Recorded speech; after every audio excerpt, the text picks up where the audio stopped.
Welcome to the Found Symbol. We are four actual Freemasons, and we're going to discuss all the symbols, signs, and Easter eggs in episode 2, Araf, of Dan Brown's The Lost Symbol.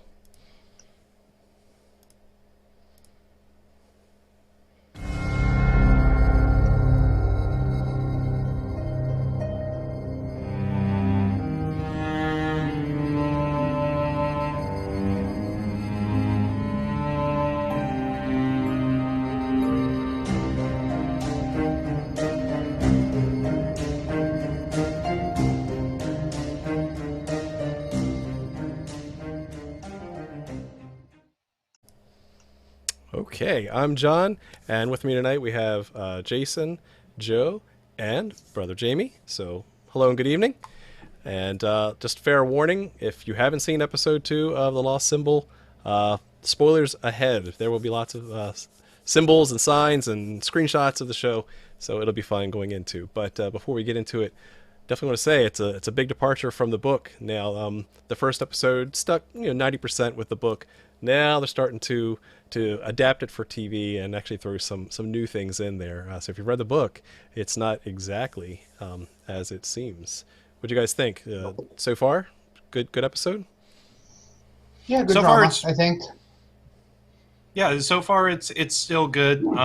It's only getting about 55% on Rotten Tomatoes, but it's decent. Again, I really like the cast because of what I know them from previous work.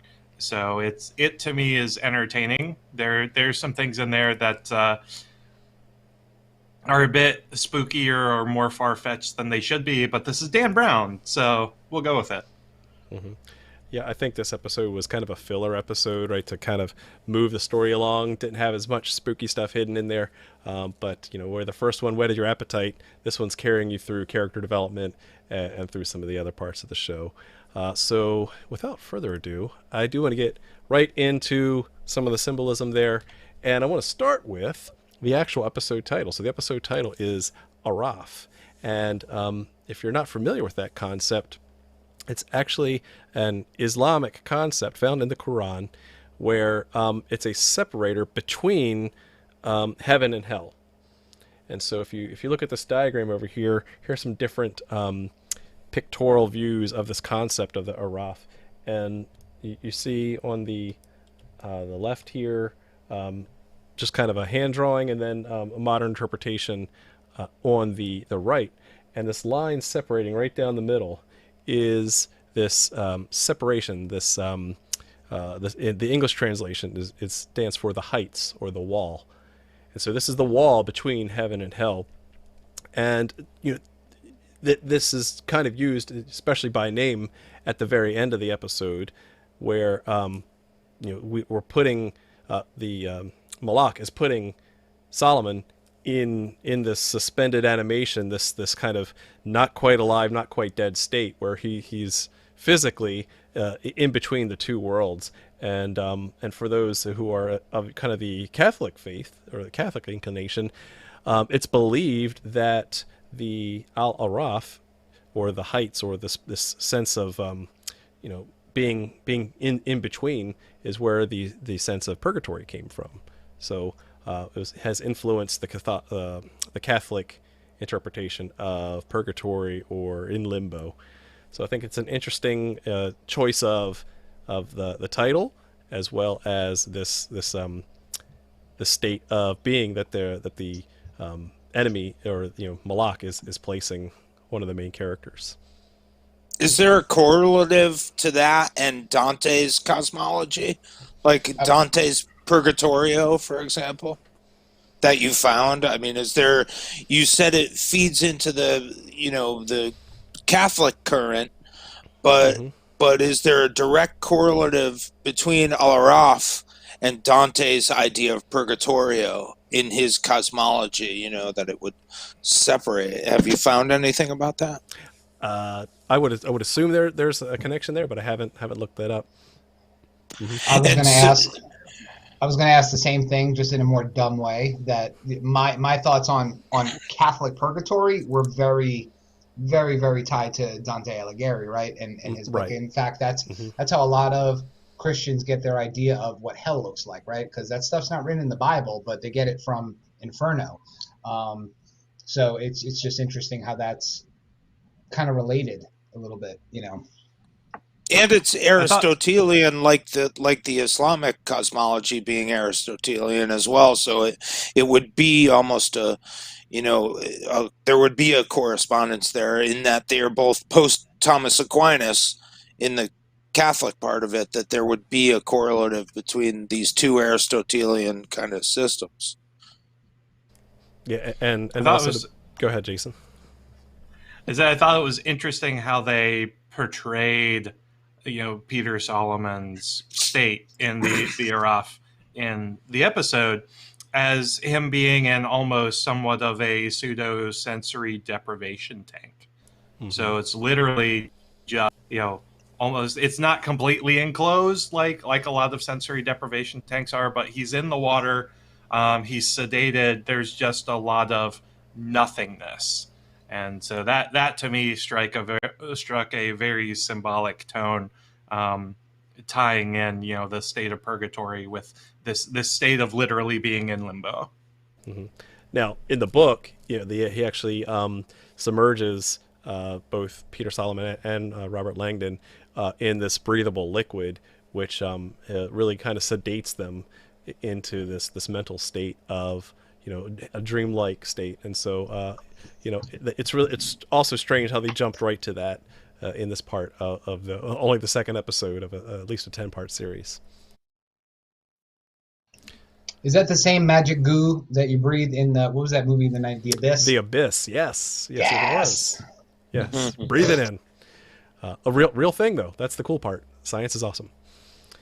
All right, let's get to the next symbol then, and this is as they are progressing through the tunnels, they open up the little secret wax sealed letter from Peter Solomon and uncover a Bible verse. It is a Bible verse, and so they used a super cool translation app, which I think is it Google, John? You're the big Google file in the group. Is it Google that is adding real time translation? Yes, you can do that in the I know Apple has it out. Yeah, has it for their next release, but really cool. You'll be able to go to foreign countries and talk into your phone, and it will respond for you in another language. But I digress. So this magic Google app found 1 Kings chapter 3, which is they called it the Judgment of Solomon, but it's really two parts. The first part before verse 18, which they kept pointing their finger at for some reason, talks about how Solomon asked for, God had told him that he would give him whatever he wanted, and he said wisdom, and God was super pleased with that. But when we get to verse 18, if you read it, it talks about his, where he actually uses that wisdom. It's the story of the two women with the one baby. Everybody knows the story. But I tried to see if there was something cool or esoteric or hidden in the actual Hebrew, because they said, they're different words. So in the original, you have the Hebrew word vayahi, which all it means is so there it was, or there is this, is the start of a sentence. And then in the Peter Solomon version, they have the word kishelish, which means a third. So there's nothing magical in there, unless we want to talk about threes later, but they literally just transpose two different words together. So no awesome sauce there.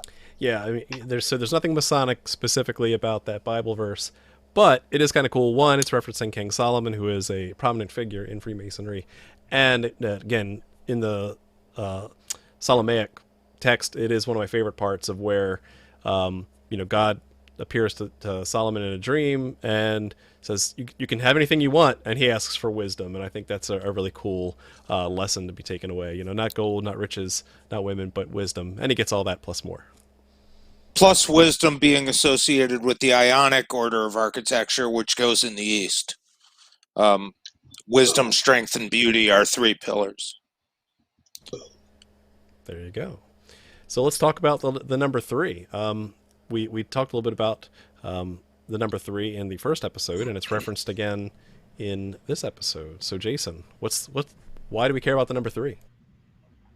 So again, the Triskel or the Triskelion shows up again in episode 2, is featured prominently in connection with the Turkish prison that Peter Solomon's son is in.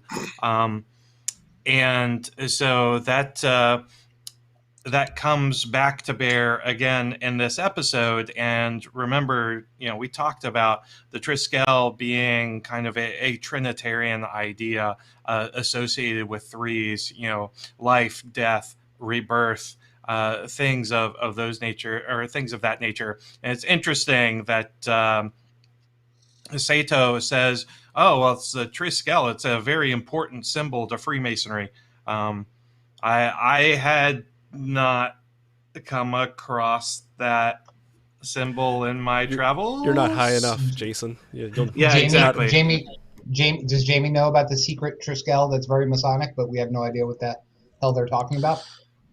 Well, I know that we use a therefore symbol to sort of truncate brother and worshipful master and things like, the therefore The symbol, the mathematical 3. symbol. Right. A logical, mathematical symbol for therefore. But I'm not sure. I got to tell you, I didn't watch the show. I'm sorry. I didn't read the book or watch the show. We brought our own Robert Langdon on just to talk about symbols, so it's all good. Yeah. You're our symbol guy. Yeah. That's right. Okay. But threes do play a very important role in Masonry. Right. Jamie alluded to the 3 pillars, the 3 stations, east, west, and south, wisdom, strength, and beauty. Right. The 3 it's- columns of the Kabbalistic tree of life. Yeah. And so we can talk about threes and sacred threes for days on the show, but we won't subject everyone to that. Right. The active, the passive, and the neuter. Absolutely. All right. So we're still here in the first couple minutes of the episode, and after they interpret the Bible verse, then they realize they're being chased by some CIA agents, and they get a random encoded text that says, "Pass the Wayfarer, find the wolf," and that's the way they find their way out of danger's way, which is fascinating here because they don't show the Wayfarer at all, but yet they find the wolf right away, pop a panel, and next thing you know, they're hiding into a wall and climbing to safety. But it's then referenced in the immediate next scene where they run into Peter Solomon's friend, the architect of the U.S. Capitol, who's also a 33rd degree Mason, and said, "Oh, that was really smart of you to send us towards the Wayfarer and by Bosch, right?" And they say, "Yep, that's it," and then they move on. They don't show this painting anywhere, but what they're actually referring to is a painting done in the 1500s, which is supposed to have Masonic connections to this. So this painting, called the Wayfarer or the Peddler, is by artist Hieronymus Bosch, painted circa 1500, and is really about the story of the return of the prodigal son. You can see a lot of order on the right-hand side and a lot of chaos on the left-hand side. And I certainly want everyone to kind of go look up this picture on its own in its own high resolution, because you'll see some really wild stuff. In fact, you'll find that the house on the left is actually a brothel, and you'll see that it's in disarray. You'll see there's a guy peeing behind the corner, and what's just interesting to note is that if you read this painting from left to right in threes, you'll see that it's chaos. It's the aspirant, or the person who's actually trying to make a choice going left or right in their life, and then there's order in these these farm animals on the right in this very staged fenced in area. And so it's really meant to show the choice of this traveler of, do they go back to their old wild ways, or are they going more towards order? what's interesting Masonically is that it's not really been proven. We really can trace our documented organization of Freemasonry to about 1717. We know it existed as operative camps previous to 1717, but this painting, while painted in 1500, over 200 years before the foundation of organized regular Masonry today, speculative Freemasonry, we see a lot of interesting symbolism of he's not wearing two of the same kinds of shoes. He's wearing one shoe and one slipper. He has one pants leg rolled up. He has instead of the straps of the backpack being over his shoulders, they're around him, right? So they're actually around his body. And some people have even said that the pin in his hat is actually a plum, the Masonic tool of the plum. And there's some other interpretations as well that why is the gate for the farm animals on the right, the orderly side, why does the gate have this odd square cut out at the top left of the gate? Right? Wouldn't it just go normally from a diagonal from the upper left? And why does it jut up and form a square? So there's a lot of unanswered questions, but has been certainly a source of Masonic conspiracy, or at least interpretation, for many, many years. At the least of which being on the cover of A Pilgrim's Path by John J. Robinson, who wrote a book in the 80s about the religious right and their misinterpretation of Masonic principles. So, pretty neat. I didn't hear anything you said after I caught a glimpse of the dude peeing in the corner. I was focused ridiculous. on that one guy. Transfixed. Well, I mean, yes. Yeah, well, the Wayfaring man that we know from a certain segment of Masonic ritual, second half of the third degree. I mean, of course, it just looks foolish, like the fool, there's a lot of that, Also, the dog sort of down near the heels and things like that, but certainly we know Hieronymus Bosch to have painted many triptychs and many scenes that could be divided into a triptych sort of formula, like his Garden of Earthly Delights, etc. Yes. So I think it's interesting that we see that same motif here. And uses a lot of the same symbolism of certain parakeets in different paintings, right, to represent certain things as well. So, very good. Very good observation. The ka or the ba or the soul, like the bird, is often a symbol of the soul being set free or otherwise. Yep. Absolutely. So that was a little thing that we found that wasn't visible, but was certainly referenced to in the show. Next up, we see the CIA enter in Peter Solomon's residence, looking for clues, and they actually find quite a bit. What do they find here, Joe? On the mantle, they find some Masonic things, regalia. The first one we see that I saw was the Royal Arch apron. It looks like one of those chintzy member aprons. You know what I mean, like those cloth ones that you find.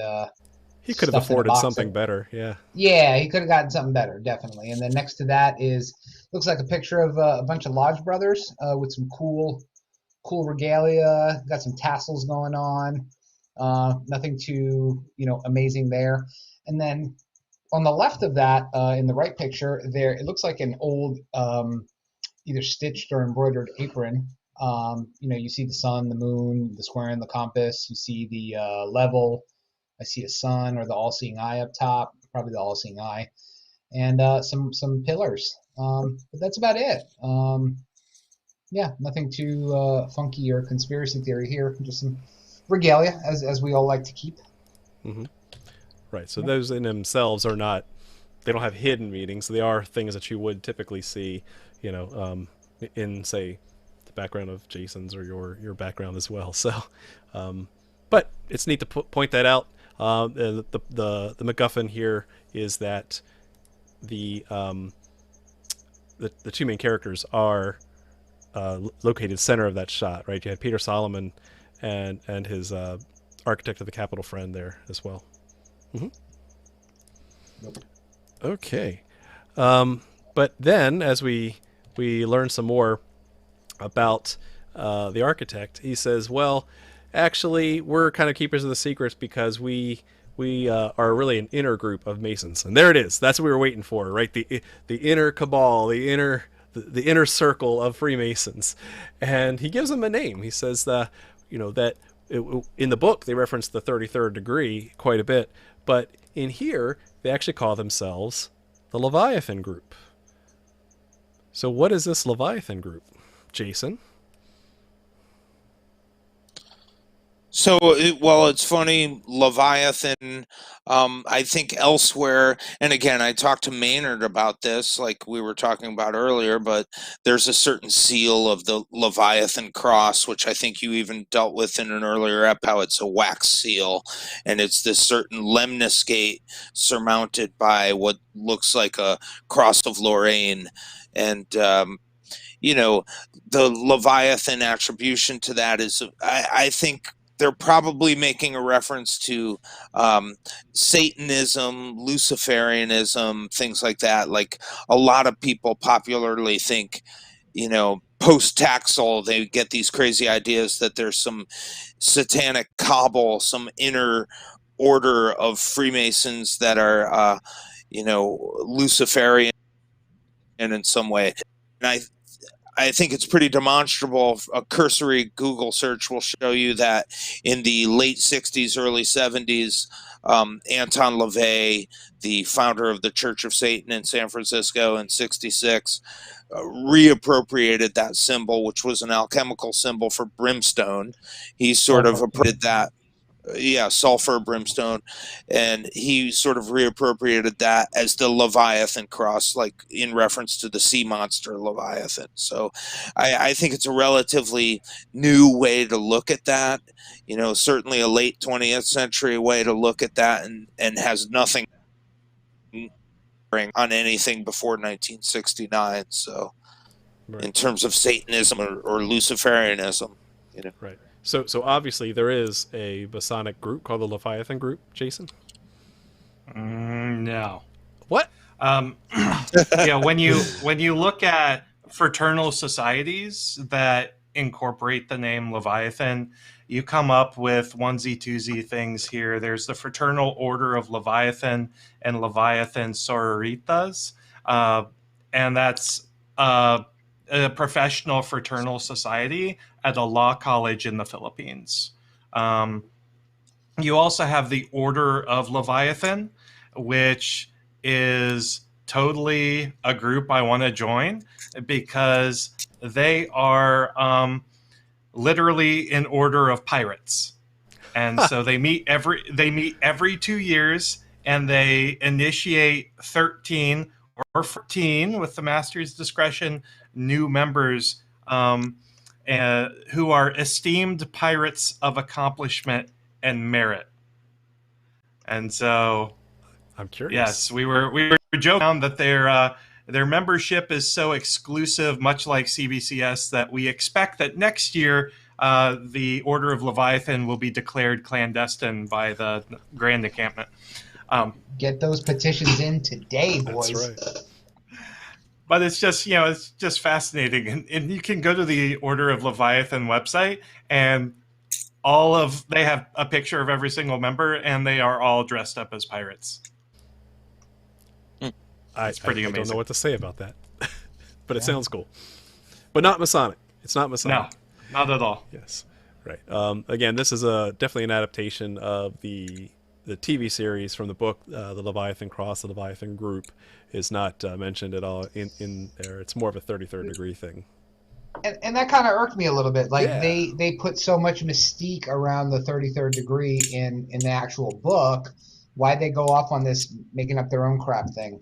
Like that had enough meat and potatoes to it to run with it, but they started, this new. And there's enough special conspiracy theories about the 33rd degree anyway. So Right, yeah. they had plenty of stuff to go with. I wanted to see Malak drinking out of the human skull with the blonde wig on. We still got time. That's true. You never know. Which, let's not talk 33rd degree, let's talk 32nd degree, because through the help of one of the police officers, Capitol police officers, they were able to acquire out of the evidence room Peter Solomon's 33rd degree ring, which we knew had to have some significance later on in the series. And it was quickly observed that Yod was missing from it. So let's talk. Let me switch over my screen here, and where in some Masonic jurisdictions, the 14th degree of the Scottish Rite, one of the groups that you can join after you become a Master Mason, you see in the upper right does have the Hebrew letter Yod or Yod on it. And they were using that to try to see, what's the secret that's hidden on this ring. And in its place, you can see what looks to be a different character, which initially thought to be the Hebrew He, was actually, in fact, the number pi, a Greek letter pi. So now we've gone from Hebrew to Greek in order to push the story along and decode those biblical verses, those Hebrew verses we saw earlier on in this episode. But you can see in the upper right, here's somewhat actual 14th degree ring on the top, and an example of a 32nd degree ring, which does have the Yod on the side. So the Yod is a common symbol in Scottish Rite, and one of the more exoteric explanations of that is that it is the first letter of the Tetragrammaton, or Yod He Vav He, the true name of God, and so it becomes a symbol of God in that triangle. Anything else you guys want to add to that? I think of it sometimes because it enumerates in its gematria value, the letter Yud is also 10. So to have 10 in an equilateral triangle is to say the tetractys. Those, by that I so 1 dot, 2 dots, 3 dots, 4 dots, which enumerate to the number 10. So having a Yud in there kind of alludes to this, the tetractys of the Pythagoreans, with it also sort of being generative. So there is the idea, and I forget what current this kind of comes from, Yud being this sort of seminal element, right? So if it does have something to do with G, then it is almost our G as well in some regards, So I think there's ways to kind of navigate that Yud in an equilateral triangle where you could tie it into the tetractys, which we do we not talk about that in one of the lectures? We talk about an eminent brother, Pythagoras, and I know that tetractys is mentioned in certain appendant bodies. Right. But well, the thing is too is if for those Scottish Rite Masons, the Yud and the equilateral triangle, you also get to see it in that degree, right? Because that's something that's found, which if you get your Scottish Rite degrees, you'll see the rest of it. I don't know about the northern jurisdiction, but I know in the southern jurisdiction, it's a symbol for what you see in the degree, and they flesh it out there more. But yeah, absolutely. But we didn't find a Yud. We found a something else. A pi, a Greek letter pi. Again, Pi. really just used to mathematically, circle corresponding letters and numbers within that. So really, I don't know. It was a cheap trick, but yeah, Joe. Yeah. Did anybody figure out what magic cipher he used to take the letter pi and then figure out what? Yeah, I didn't get that at all.